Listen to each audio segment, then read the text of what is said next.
Shalom tout le monde, j'espère que vous allez bien. Alors dans cette vidéo, nous allons faire une vidéo de réaction. On va regarder donc une vidéo francophone qui propose en fait des techniques pour coder efficacement. Donc cette fois-ci, j'ai pris une vidéo sur un contenu récent. Donc je regarderai peut-être tout à l'heure sur les grands noms, mais je voulais justement voir quelque chose d'assez récent. Donc c'est quelque chose qui est sorti il y a à peine 3 semaines.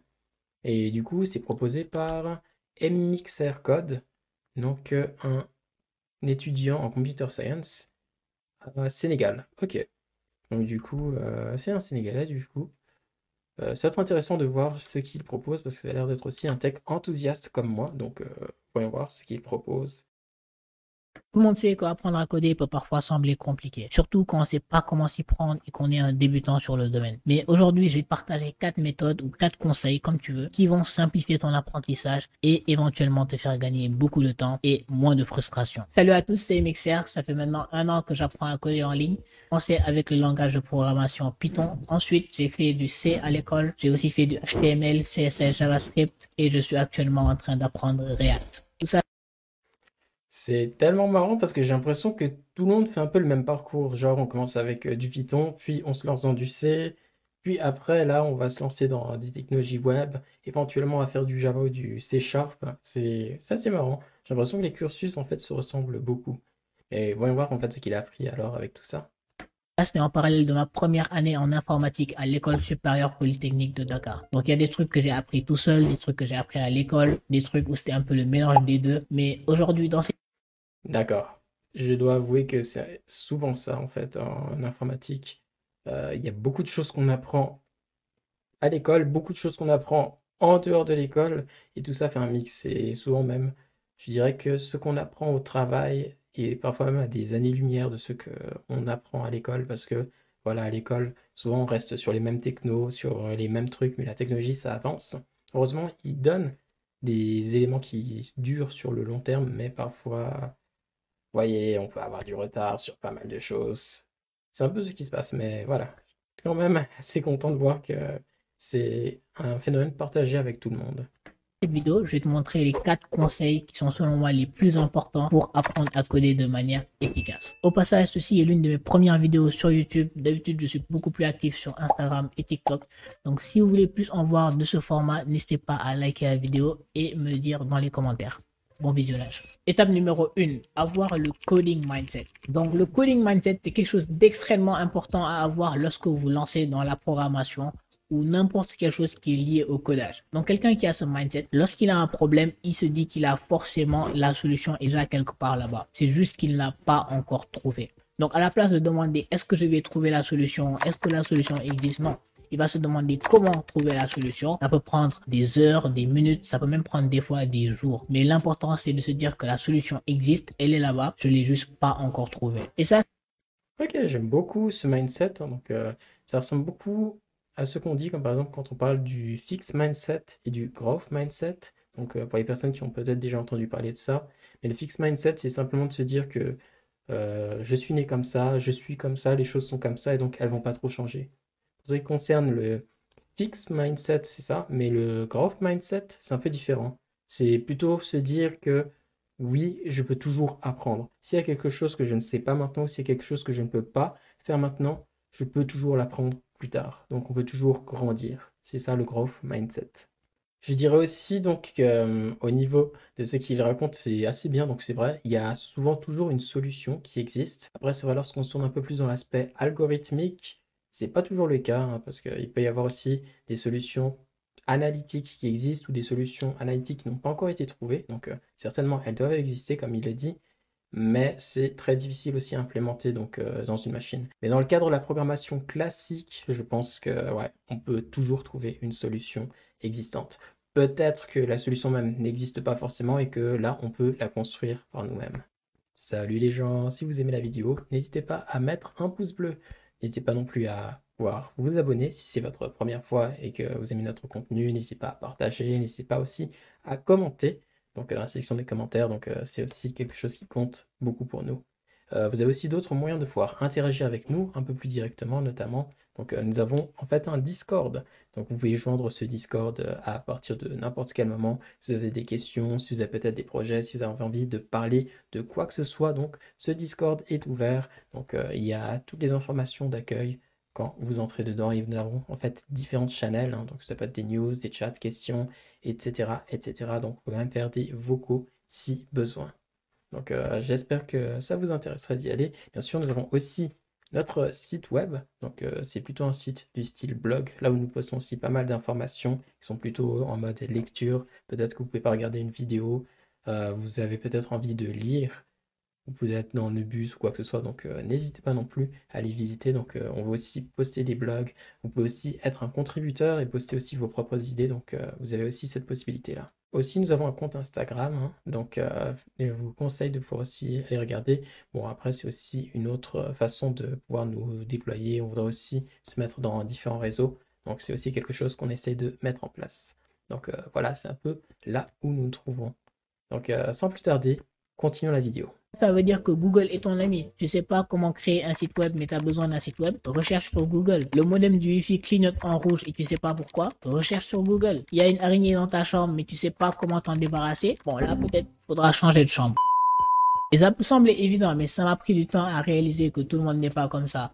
En fait, lorsque vous avez un problème, la réalité est que sûrement, il y a des gens qui ont eu ce problème avant vous. Donc, lorsque vous faites des recherches, vous cherchez ces gens-là, vous cherchez à quoi ils ont pensé, comment ils ont fait. Et vous, lorsque vous avez la solution, vous pouvez aussi aider d'autres personnes qui vont venir. Et aussi, lorsque Je suis complètement d'accord. Donc, c'est vrai, il faut avoir ce coding mindset et aussi être capable d'aller chercher la réponse sur Internet parce que sur Internet, en fait, il y a beaucoup de choses et beaucoup de personnes qui ont eu la même expérience que nous. Donc, souvent, la plupart des cas qu'on se pose seront sur Internet. Sauf peut-être dans des cas un peu spéciaux, spécifiques, lorsque vous traitez sur une technologie qui vient à peine de sortir. Vous serez peut-être parmi les premières personnes à exposer le problème bien vous travaillez avec une sorte de technologie cachée ou obscure dans une entreprise, donc parce que ça doit rester au sein de l'entreprise lorsque vous faites comme par exemple des services on-premise.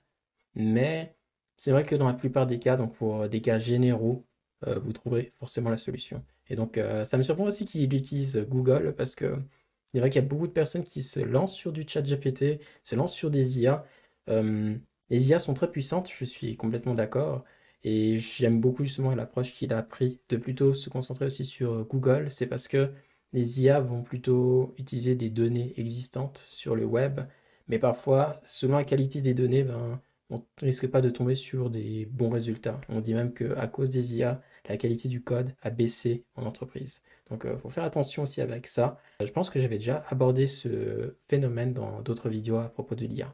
Mais oui, si vous savez bien googler, ben, vous serez capable de faire des choses intéressantes. Et peut-être si vous voulez, je pourrais sortir une vidéo sur les Google Docs parce que je pense que c'est aussi quelque chose qui peut être pas mal, que vous bossez dans le développement ou vous bossez dans la cybersécurité. Comme par exemple, si vous faites de l'open source intelligence, ça peut être cool d'utiliser ça. Donc, ouais, je pense que je vais mettre ça aussi. Google Docs.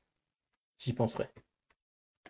il fera 1 heure du matin et que vous êtes en train de débugger un problème qui paralyse tout votre projet, si vous n'avez pas la conviction qu'il y a une solution, vous allez facilement abandonner. Bon les gars, ma caméra s'était déchargée. Maintenant, on se retrouve pour le conseil numéro 2. Apprendre à résoudre des problèmes. Et là, je vais être extrêmement clair. Apprendre à coder, c'est pas juste apprendre la syntaxe d'un langage. Avant tout, il faut apprendre comment résoudre des problèmes parce que la finalité, c'est de résoudre un problème. Le code, la syntaxe en tant que telle, c'est juste un outil. D'ailleurs, Il a totalement raison sur toute la ligne. Et en tant que formateur, parce que je forme justement dans une boîte, ben c'est vrai, c'est important de pouvoir vraiment être un problem solver. Ce que je veux faire de mes étudiants, c'est justement des problème solvers. Ils doivent être capables de résoudre des problèmes. À la fin de leur cursus, lorsqu'ils entreront dans les boîtes, seront souvent eux le professionnel de l'IT, la personne vers qui on viendra en disant je ne sais pas quoi faire, qu'est-ce que je dois faire. Donc avoir ce mindset de pouvoir résoudre un problème est réellement importante. Et je pense qu'aussi il faudrait que je dédie une vidéo là-dessus, justement sur problem solving, parce que c'est quelque chose de réellement important et qui fait littéralement la base de ce que c'est un développeur ou tout simplement de ce que c'est un technicien en tant que tel. Apprendre la syntaxe d'un langage, c'est en réalité ce qu'il y a de plus facile. Le plus difficile, c'est de pouvoir apprendre comment résoudre des problèmes avec ce langage. Et ça qui fait que lorsque vous apprenez un langage, apprendre le deuxième, le troisième devient de plus en plus facile. Donc là, tu dois sûrement te demander comment faire pour résoudre un problème.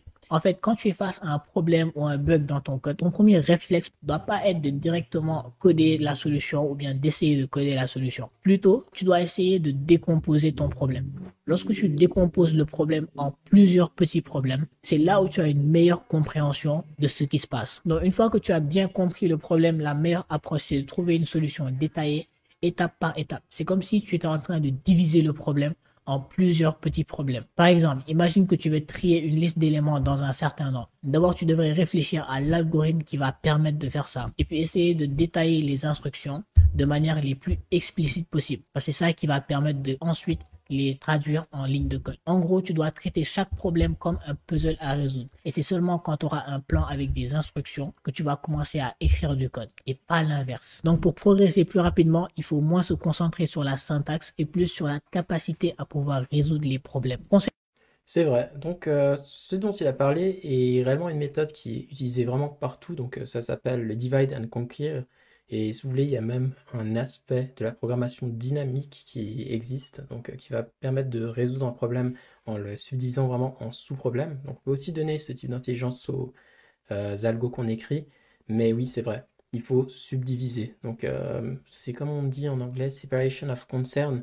Mais il faut vraiment prendre un problème donc, et le séparer vraiment en problèmes distincts et ouais, séparés, donc avec leurs propres sous-problèmes. Et si le problème reste trop gros, ben faut encore le diviser.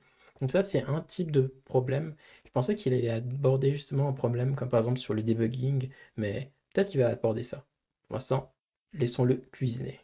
Numéro 3, on va parler d'un physicien qui s'appelle Richard Feynman. Pas vraiment de lui, mais de sa technique. C'est un physicien qui a gagné le prix Nobel, mais qui est extrêmement connu pour une technique qui permet d'apprendre quelque chose beaucoup plus rapidement et de manière beaucoup plus efficace. Donc c'est une technique en 4 étapes, mais elle repose sur un principe très simple. C'est que si tu peux expliquer quelque chose à quelqu'un d'autre, spécialement si tu peux l'expliquer de manière simple, ça veut dire que tu l'as vraiment compris. La première étape, c'est de choisir un concept à expliquer. Par exemple, tu peux choisir d'expliquer les boucles itératives en algorithmique. Ensuite, la deuxième étape, tu essayes d'expliquer le concept avec tes propres termes. Et là, il ne faut pas utiliser le jargon de l'algorithmique. Tu dois utiliser ton propre langage ou bien comme si tu parlais à un enfant de 12 ans. Et c'est ça qui va vraiment faire que tu comprendras ce que tu dis. Troisième étape, identifie tes lacunes. Donc pendant que tu expliques, tu vas te rendre compte qu'il y a des parties que tu as mal expliquées ou bien que tu as carrément sauté. Et c'est ces parties-là que tu vas cibler la prochaine fois que tu vas recommencer. Quatrième étape, organise et simplifie. Donc le but, c'est en fait d'organiser ton explication de manière qu'un enfant de 12 ans puisse comprendre ce que tu lui expliques, alors que c'est en réalité un concept très compliqué. Et quelque chose qui m'a particulièrement aidé avec ça, c'est le fait de documenter ce que j'apprends sur les réseaux sociaux. Maintenant, vous n'êtes pas obligé de créer une chaîne YouTube ou quelque chose comme ça pour documenter ce que vous faites. Vous pouvez tout simplement en parler à quelqu'un de plus jeune ou essayer d'expliquer à quelqu'un d'autre à chaque fois que vous apprenez un nouveau concept. Conseil numéro 4, faire des projets qui vont... On va s'arrêter pour l'instant au conseil numéro 3 parce que c'est un conseil qui est vraiment puissant et efficace et j'avais déjà entendu parler de la méthode Feynman et c'est vrai, c'est quelque chose qui nous apprend vraiment à retenir. D'ailleurs, il y a comment on appelle ça justement? J'avais vu aussi quelque chose comme ça, une sorte d'infographie qui parlait de l'importance aussi d'apprendre et qu'en fait, souvent, apprendre à quelqu'un ou enseigner à quelqu'un, en fait, c'est la meilleure façon d'apprendre. Il faut juste que je puisse trouver ça. Voilà, c'est ça. Donc, c'est quelque chose dans le même style, justement. Donc, c'est écrit en anglais, mais je vais essayer de le traduire en français. C'est aussi un peu de mauvaise qualité, mais on va faire avec. Donc, on apprend 10% de ce que on lit, 20% de ce qu'on entend, 30% de ce qu'on voit, 50% de ce qu'on voit et on entend, et bien sûr après 70% de ce qu'on discute, 80% de ce qu'on expérimente et 95% de ce qu'on apprend aux autres. Donc l'une des techniques qu'il y a de mieux à faire, c'est toujours aussi de pouvoir expliquer ce qu'on sait, ce qu'on connaît déjà, parce que c'est vraiment la meilleure méthode de voir nos lacunes. Donc c'est souvent ça, il faut répéter, répéter, répéter, essayer de présenter les choses avec nos propres mots et notre façon de faire. Donc oui, il y a pas mal d'éléments que je pourrais donner dessus. Justement, la méthode de Feynman est aussi pratique. Il y a encore d'autres méthodes dérivées qui marchent. Bon, après, le tout, c'est pas uniquement simplement de teach aussi, bien sûr, on peut utiliser les autres, parce qu'on appelle aussi donc d'autres concepts comme les modalités d'apprentissage. Bon, en fait, il y a pas mal de choses que je pourrais dire au niveau de la pédagogie, de l'apprentissage et tout. Si je dois faire un verdict, ben, c'est une super vidéo. Franchement, j'ai beaucoup aimé le contenu. Il a réussi à expliquer des choses vraiment intéressantes et primordiales en seulement 6 minutes. Donc, franchement, très puissant. Bien sûr, je vais mettre un pouce bleu. Je vais m'abonner. Je vais mettre un commentaire. Super vidéo. Le contenu est de qualité. Et nous entrons. Donc voilà, nous sommes arrivés à la fin de cette vidéo. Donc n'hésitez pas à mettre un pouce bleu si vous avez aimé, de pouvoir aussi partager la vidéo, vous abonner si ce n'est pas aussi le cas.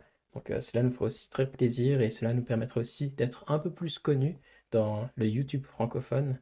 Donc voilà, on compte sur vous pour ça. Et d'ici la prochaine vidéo, hein, parce que je pense que faudra aussi que je sorte une vidéo cette fois-ci avec un YouTuber assez connu. Donc comme ça, on a aussi l'avis de tout le monde. Mais je pense que vous voyez que les avis ou les conseils se répètent souvent. Donc peut-être là, il n'a pas sorti le conseil de coder parce que parfois, il y a des personnes qui peuvent tomber sur la spirale des tutoriels, à suivre 250 tutoriels sans peut-être commencer à programmer. Mais voilà, nous avons en fait pas mal de choses comme ça. Donc je ferai aussi une vidéo pour un YouTuber, je pense, qui a assez de moulins aussi. Donc ça pourrait être intéressant de voir ça. Et bien évidemment, peut-être aussi, je dois aussi sortir une vidéo sur les conseils que moi-même je pourrais donner au niveau de la programmation, du développement ou de l'informatique en général. Donc voilà, j'espère que vous avez apprécié ce type de contenu. Si vous voulez plus de ce type de contenu, parce que j'essaierai quand même de faire quelque chose d'un peu plus accessible aussi pour la population, pour que tout le monde puisse aussi s'y retrouver dedans. Donc voilà, n'hésitez pas aussi à mettre des commentaires si vous avez aimé, pas aimé, si vous êtes d'accord, pas d'accord, ou si vous avez quelque chose à dire. Bien sûr, on est toujours là pour débattre, se battre ou simplement être alliés. Donc voilà, d'ici à la prochaine vidéo, que Dieu vous bénisse.